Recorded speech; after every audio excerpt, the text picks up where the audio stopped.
Hi, friends. This is Carrie, the Quantum Gypsy. I'm a Beyond Quantum Healing Hypnosis Practitioner.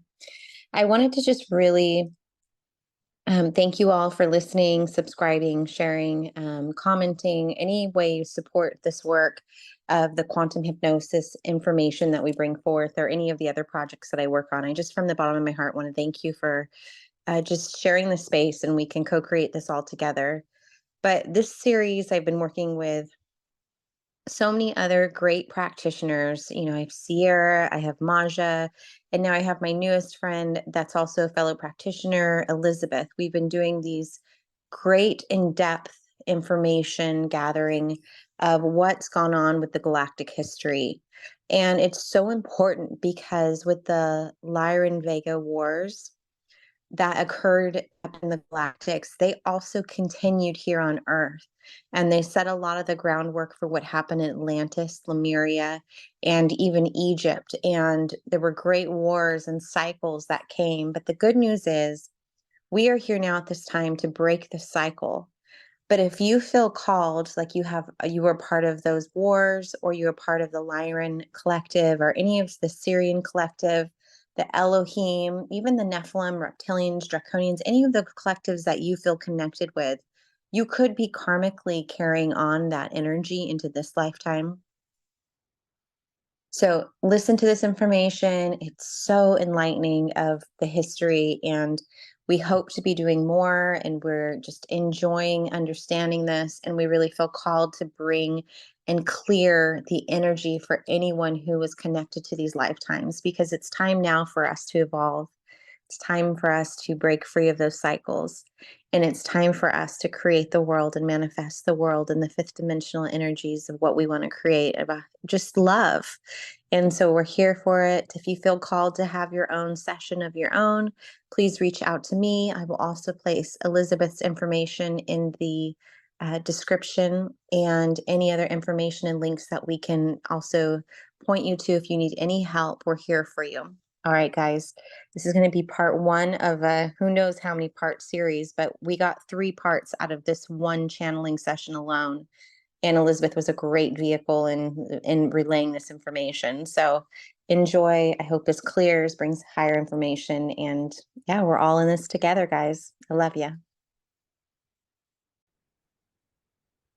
And that's when Set was let in. And so we'll take it to when the Elohim and everyone's kind of joining forces. They have their avatar bodies here incarnated, and they're ready to come together for a decision of how to deal with that. What do they do?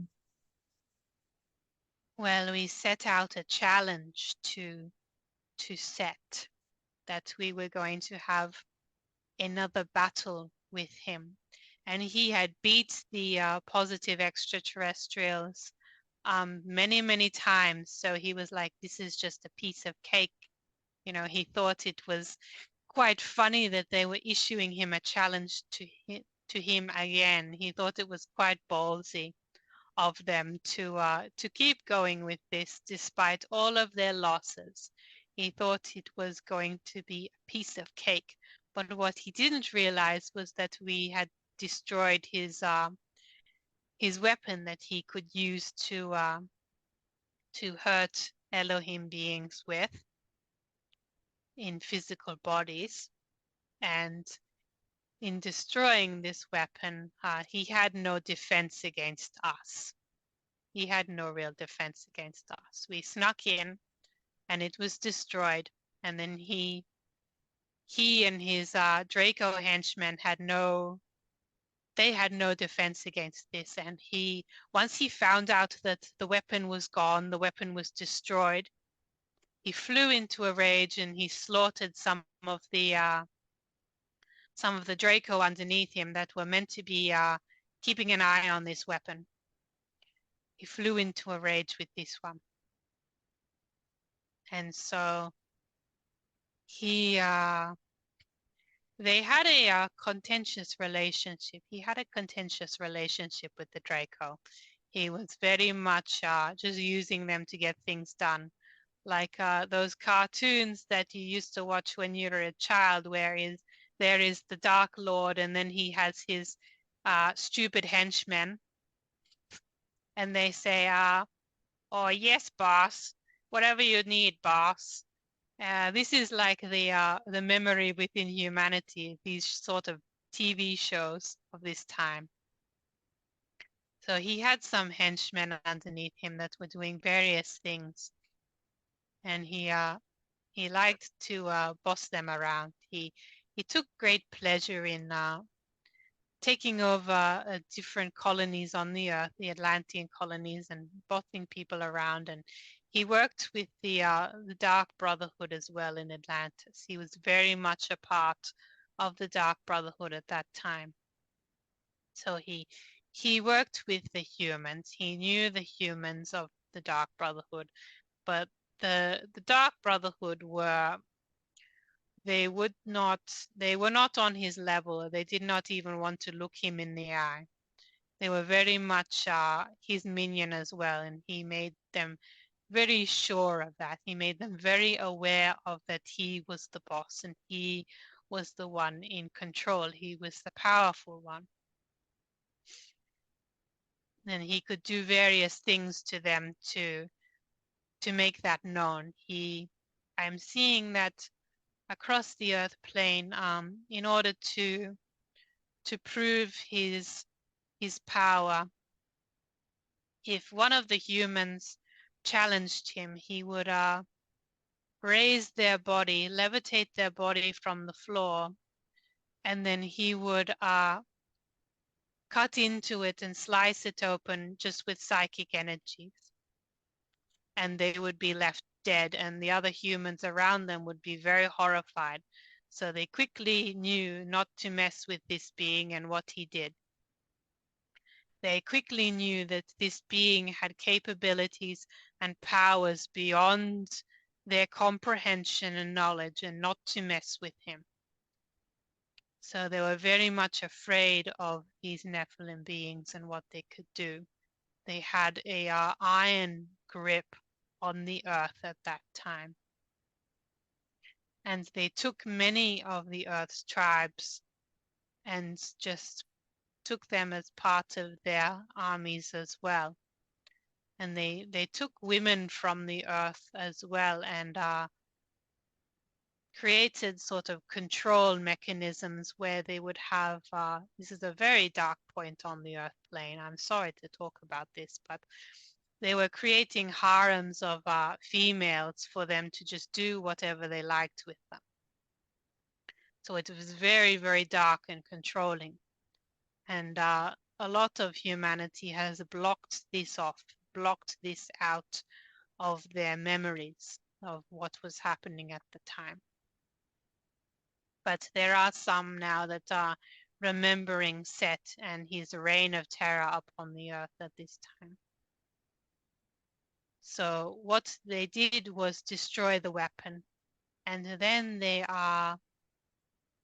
issued him a challenge, and it was going to be a big battle, and he took all of his forces, his many armies, like humans and Draco and reptilian beings. And he was just expecting the usual. He was expecting the usual. And the Elohim kept hidden for the first couple of days of the conflict. The Elohim kept hidden. And then upon the third day of the conflict, we emerged. We came out. The Elohim, all of the Elohim that had come in their droves to the earth came out in hiding. And we came out onto the battlefield and revealed ourselves as like a sort of surprise to them. This took them greatly by surprise. We revealed ourselves in these big armor of gold, golden armor. And we came out in this golden armor. And Set just about lost it. He realized that it was over at this point, that we'd come for him. We'd come for him at this point, that his fun was over. It was over for him. So what he did was, his plan of attack was just make as much chaos and distress in this battle as humanly possible, just to make it, because there was no way he was winning this. So in that next whole month, he just made as much chaos as possible for us. And him and his Draco wife, he took a female Draco for himself that looked very humanoid, but was like a shapeshifter type of a being. So his female had their own army, this being had its own force, and we had to take care of her as well. So me and Apollo had to take care of her in particular. In particular, we had to zero in on her, and all of the positive extraterrestrial beings were part of this big conflict that happened on the Earth plane. And this conflict started in the Middle East, up into Israel, and then it continued. Set's forces were pushed back up into Europe as well, Eastern Europe, and then into Europe. And this conflict covered this area. And when we arrived in our armor, we basically just we raised their forces. We just raised them to the ground. And it was very, very difficult for us, because he knew that we were angelic beings, and that it was very difficult for us to be in a body in this dense experience in the beginning. So he couldn't hurt us exactly, but he could, because his weapon was gone, but he could make it very difficult and traumatic for us. So this is what he did. He made it traumatizing for the Elohim. In the next month, as this battle continued on, he attempted to traumatize us in various ways, just using people as a meat shield, and using even reptilian beings as a meat shield, and any beings that he could get his hands on, these forces used them as a meat shield. So it was very, very traumatic for the Elohim. I cannot understate this enough, how traumatic this was for us.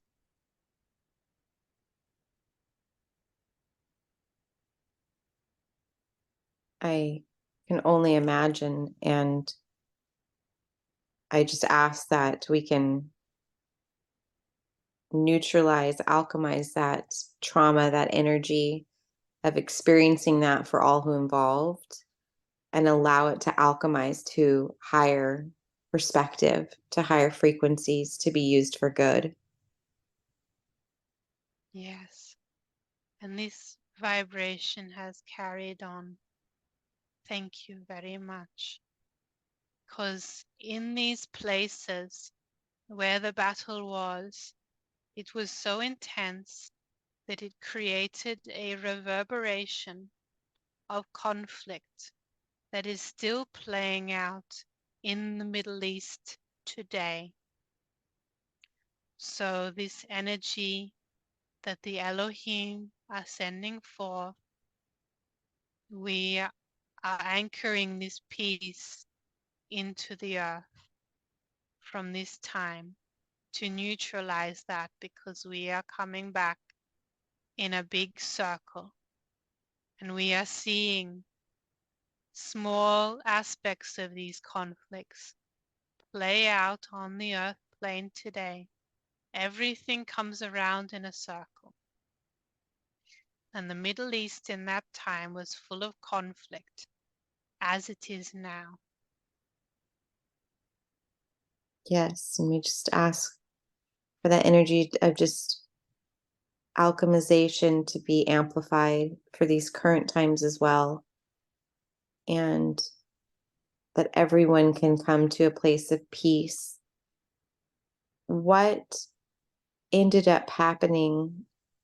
How were you, as the Elohim, able to gain balance in that time with Set? Was he conquered, or how did that situation resolve? We had to euthanize this being's physical body, which was very, very distressing for us as a collective, because this was one of our angelic brothers. This was one of our family. And so the Elohim beings, at the end of it, after we forced our way and I guess decimated his armies, and there was him left, and many of his forces had actually fled. They had fled him, and he was growing quite unstable, and he used the last of his energy source in a physical body to transform into to gain power from the earth and transform into a monstrous physical form, a monstrous dense form. So he used this magic, I guess. The earth was dense at that time, but it was not as dense as it is in the modern ages. It was still, the energy was still malleable. So magic could still be done in this sense.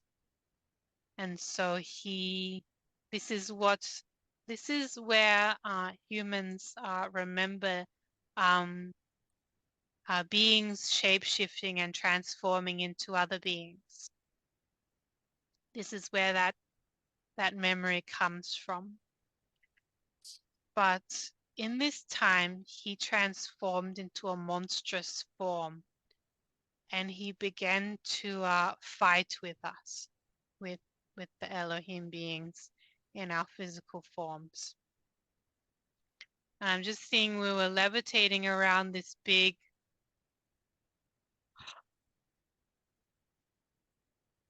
this is the very dark sort of image that he transformed into. It's this big, it looks like a big sort of donkey skull type of demonic thing, this giant,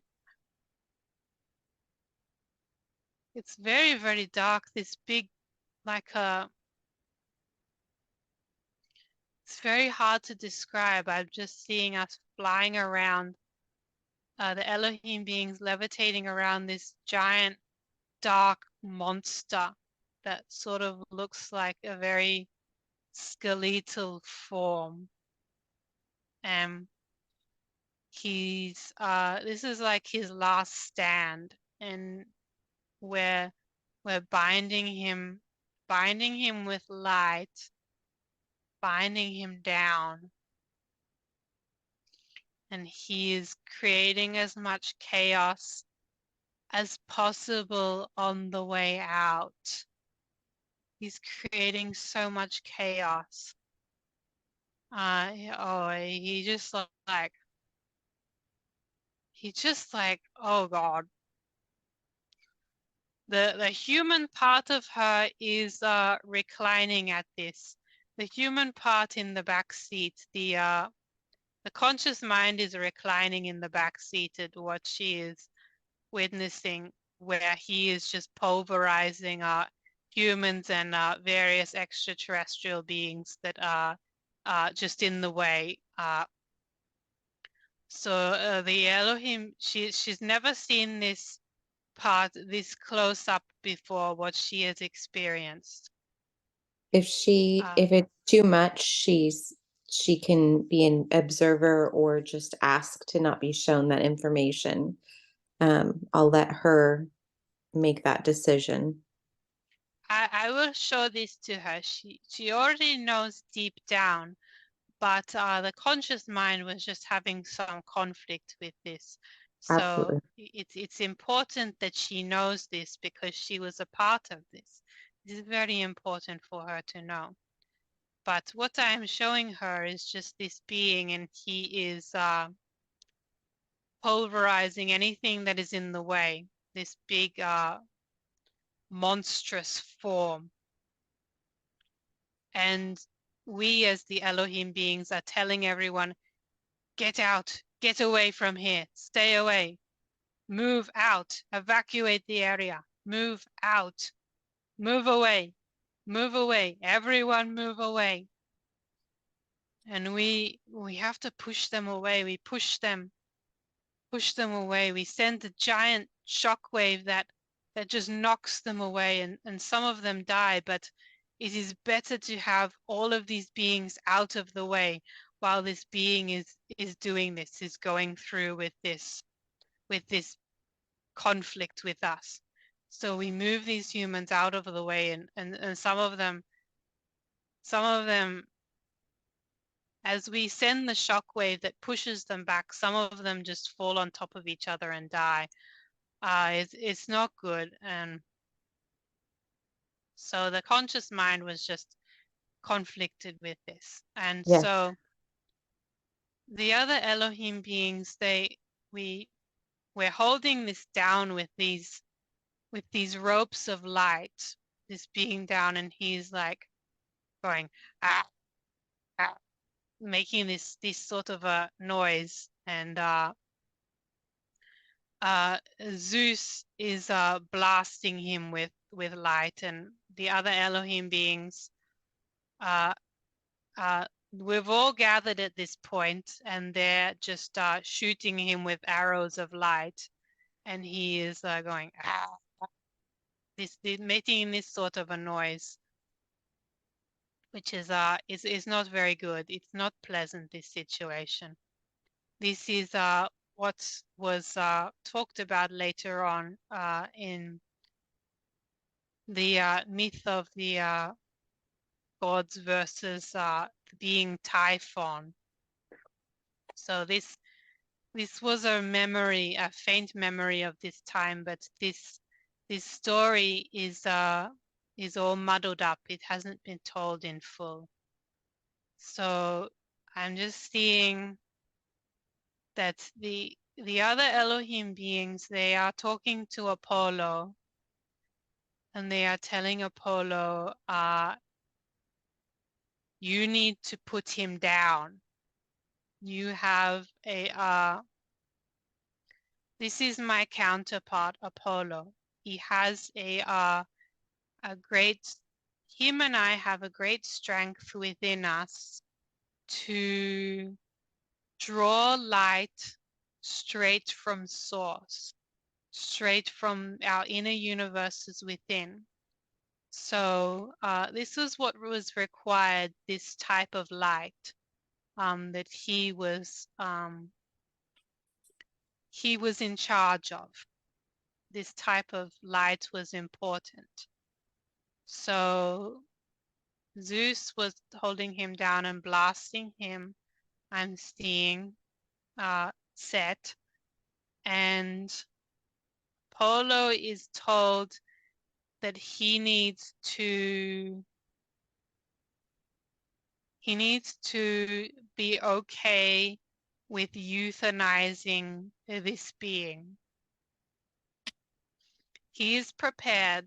The other Elohim are preparing him for the eventualization that the light that he has access to will be used to euthanize the physical body of this being in this monstrous form. So he begins to switch on the light, and I am spinning light from within myself and giving it to him to assist him with this. I'm pulling this light from within myself and I'm transferring it to him as because we need both of the feminine and masculine aspects of this light in order to do this. This is our advanced sort of light magic, if you will. So I begin to gather the light from within myself, and I'm just seeing as I view Apollo standing next to me in his golden armor, and he's not doing so well from all of the trauma. He's not doing so well.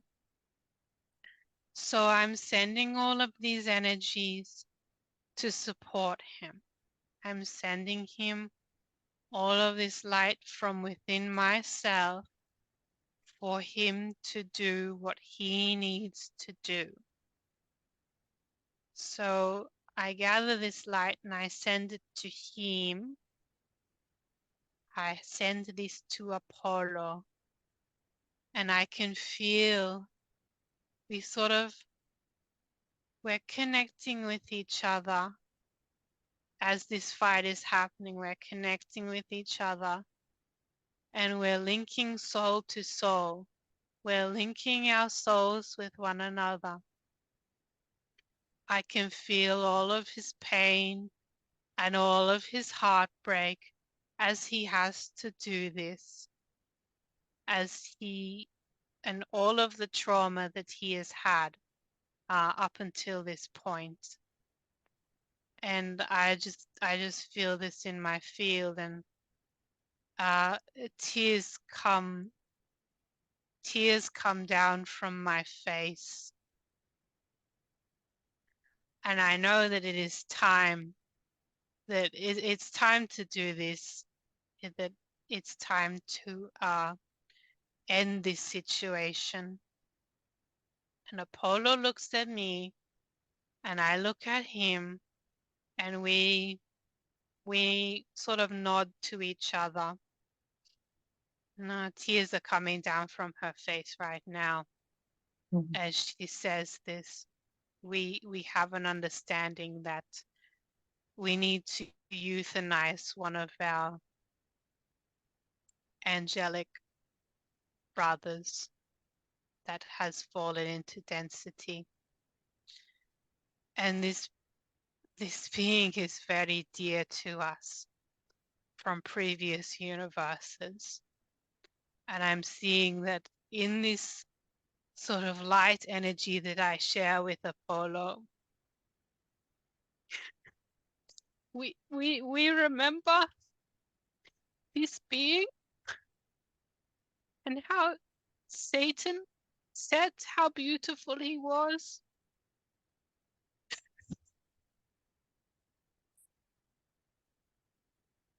Yeah. We're very sorry for having to do this, because we spent so much time together in these universes, creating with one another as angelic beings. And just he made this choice.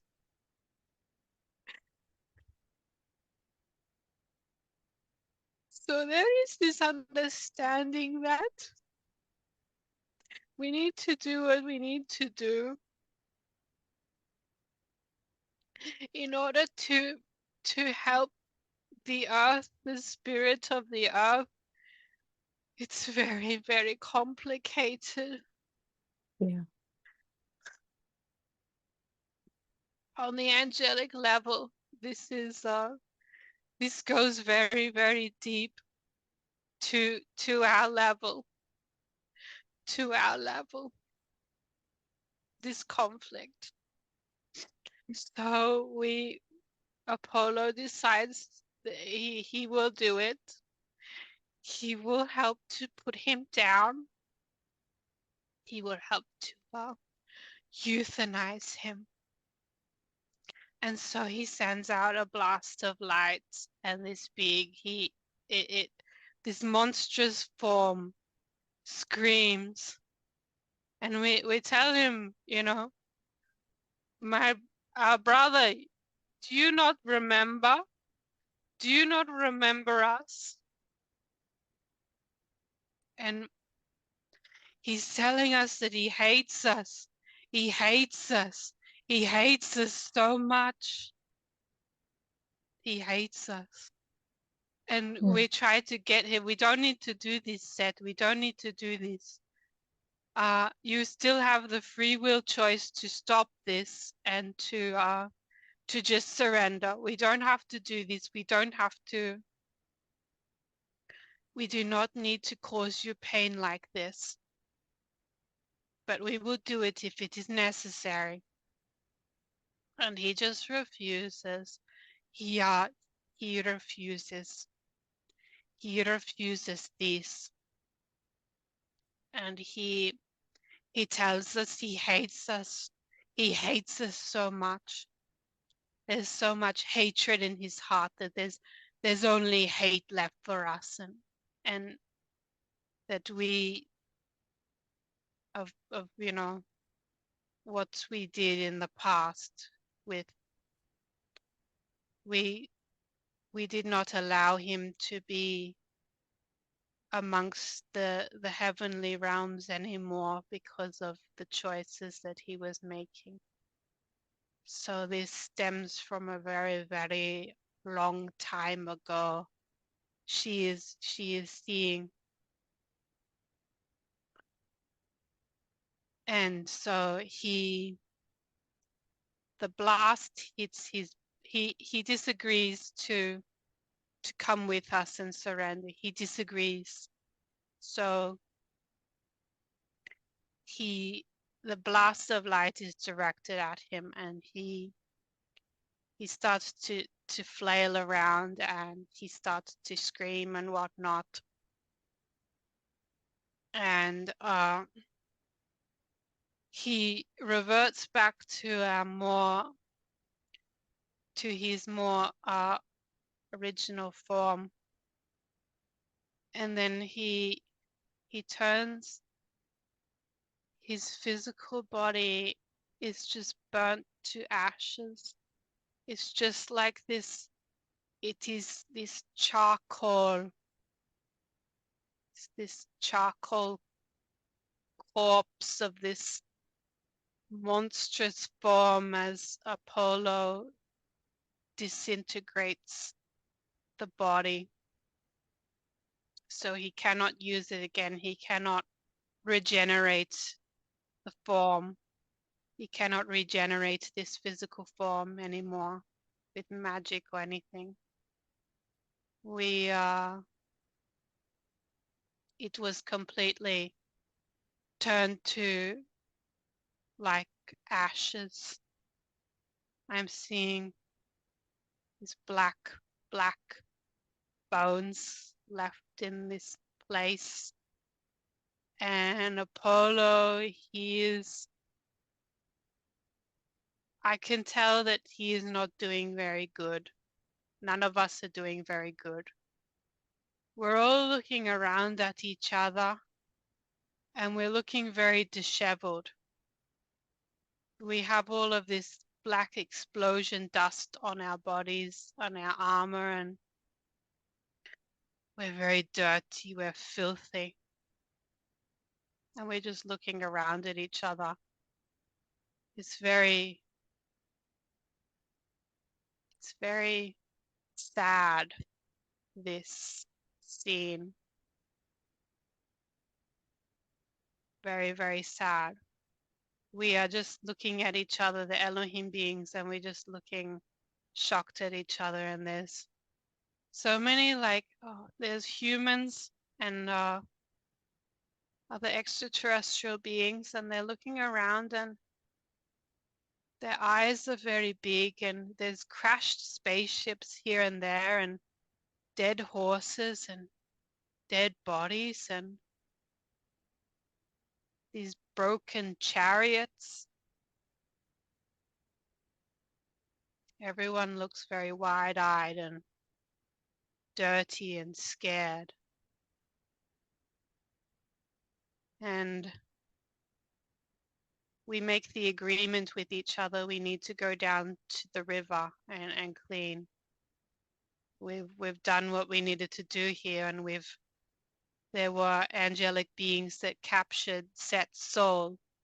So these beings, when he came out of the body, they captured his soul. So we're telling these beings,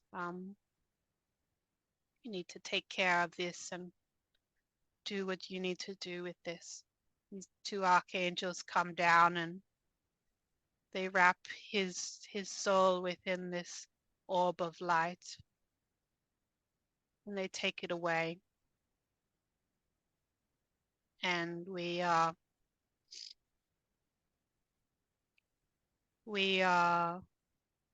just speechless. We're just speechless. There's so much destruction.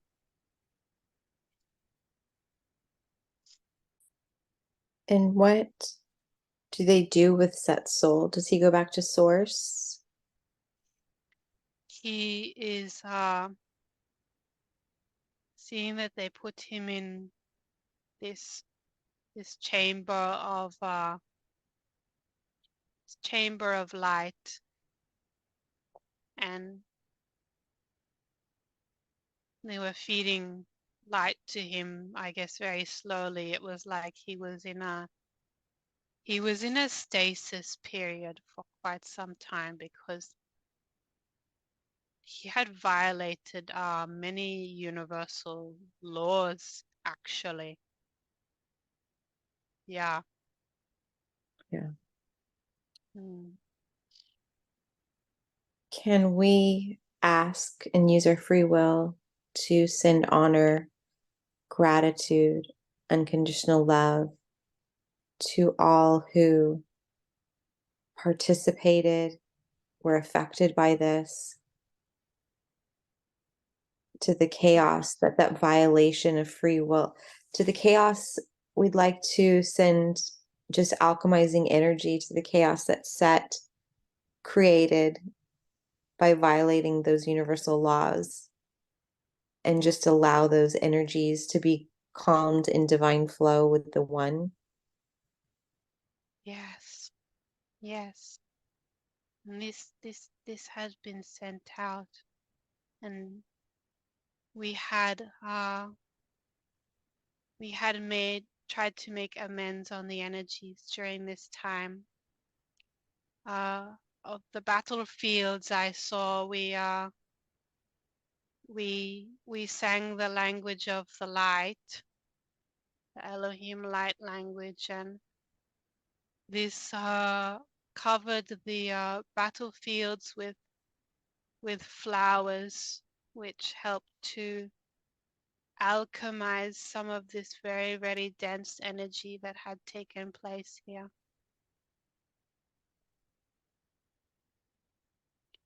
So Why? Yeah, thank you. Go ahead. these beings are Thoth and Anubis and all of these extraterrestrial beings, they did partake in and witness this as well. They did. So there was some parts of the emerald tablets that went into this but were taken out. So for those people wondering if there were parts of the emerald tablets which were removed, this was it. This the mentions of what had occurred in this time.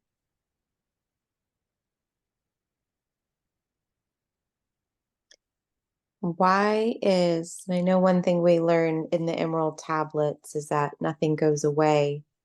It's just illuminated. It's put in darkness and just illuminated when the time's right, when the cycle is right. So why is the information that we received today of this time, why is it illuminated now? What does humanity need to know about it, or the star seeds from this time to heal? Because the conflict in the Middle East is reaching its ending point, this war energy, this conflict, and this this energy has been playing out and playing out and playing out for many, many, many centuries. And humans wonder where this comes from. It comes from this time. So it's important that this is brought up right now as the earth is in this war situation, both on the surface in places like Ukraine and Palestine and Israel and whatnot, and even underneath the earth in the underground war that was happening and taking place, because there is both happening at this time. And this is our final ending of this cycle. It is tying up the loose ends of what occurred during this time with the fall of Atlantis and the aftermath of that. This is like the coming around of this grand universal cycle. On the bigger level of the cycle of the Lyrans versus the reptilians, and the smaller cycle which had been played out on the earth, as in the dark ones and the Atlanteans versus the feminine beings and the Lemurians. It is like everything mirrors one another. Everything is a lesson of everything else. You can see how the puzzle pieces line up. All I want to do, all of the perspective that I want to offer is just connecting all of these dots so that people can realize, humans can realize the bigger picture, and the bigger picture beyond that. See the big picture and how these energies have played out over and over again in different forms. And what is the best thing that light workers or starseeds that consciously know they're here at this time? What is the best thing they can do right now to help assist the ending of this cycle? You find the lights within your soul, the flame within, what Thoth was talking about. Thoth, he was talking about this in the Emerald Tablets, how the light within you, find this. And this is the beacon. This is the guiding light. this part of yourself, your own soul, your own light within, is what will guide you through this ascension period. If you can imagine a tightrope above you and it's very precarious, and you will fall off this tightrope as you walk it if you do not use the light within to guide you, the force within you to guide you, to take you where you need to go. You use your heart, you follow your heart, and this will take you to where you need to go because your heart loves you. It loves you very much. This is source. This is source within. And it's in this self-love, it will guide you where you need to go. It will take you to exactly where you need to go at the right time, and it will bring you to the right people. And this is following the divine plan, the divine mind within yourself. And as you follow this beautiful love within, you will be looked after. You will be taken to where you need to go. It is not something that is outside of you. Source is not outside of you. There are physical parts of this universe which are gateways to source, such as the suns and the centers of the galaxies. But the closest path to source is through your own inner universe, through your own soul, through your own heart. And this is your beacon. This is the guiding light. It is, if you can imagine, a shining light that comes from your heart, that guides you to where you need to go, like a little laser pointer that comes out from within you.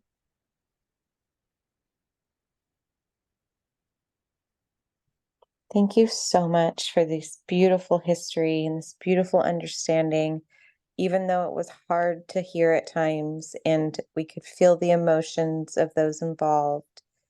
We understand that this is a gift. It's a gift from you all, that you're providing this information to us right now. It's because we're ready to receive it. And I just want to send so much honor and gratitude to everyone who experienced those lifetimes for healing, unconditional love, understanding, and for this celebration in the ending of this cycle finally for humanity and for all these beings involved. So I just want to say thank you to you all, and I want to honor you all. Thank you.